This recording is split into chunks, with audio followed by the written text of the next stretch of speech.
Well, officials are urging everyone to be patient as election results could come hours after the polls close. If history shows us anything, it could even be days. As Laura Aguirre tells us, a majority of the voters hope that whomever ends up in the Oval Office will address the key issues important to them.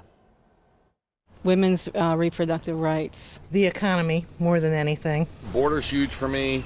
I want our country to heal. I want to move past this. Cornerstone issues driving massive voter turnout in several states today. In battleground Pennsylvania, Philly's district attorney says he's seeing more aggressive behavior than in the past, with his office investigating about a dozen calls from polling places. He's got a message for troublemakers. We do have the cuffs. We do have the jail cells. We're not playing. F around and find out. A couple Pennsylvania counties reported minor technical malfunctions with some voting machines, but voters could still cast their ballots. A judge granted one county, Cambria, extended hours to accommodate.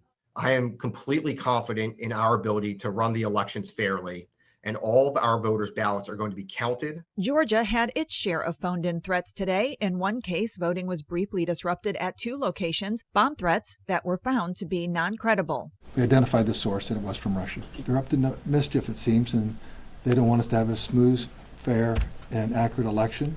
An election that may take a while to tally. Election organizers urge patience. It's hard to predict when people will be able to wake up and know the result out of Pennsylvania. I just want to assure the American public that it will happen, but it will be sometime after midnight. The nation's last polls don't close until 1 a.m. Eastern Time Wednesday morning in Alaska. I'm Laura Aguirre reporting. Regardless of the outcome, history will be made in America this election. If Donald Trump wins, he'll be the first president since Grover Cleveland voted out of the White House and then voted back in. If Vice President Kamala Harris wins, she'll be the first woman ever elected president. Trump cast his ballot today in Palm Beach, Florida. Afterwards, he spoke about the campaign and said his supporters will not be violent if he ends up losing to Harris. He's watching the election results tonight with friends and family at his Mar-a-Lago resort in Florida. Meanwhile, Harris will host her election night watch party at Howard University, a historically black university she credits as a launching point in her political career.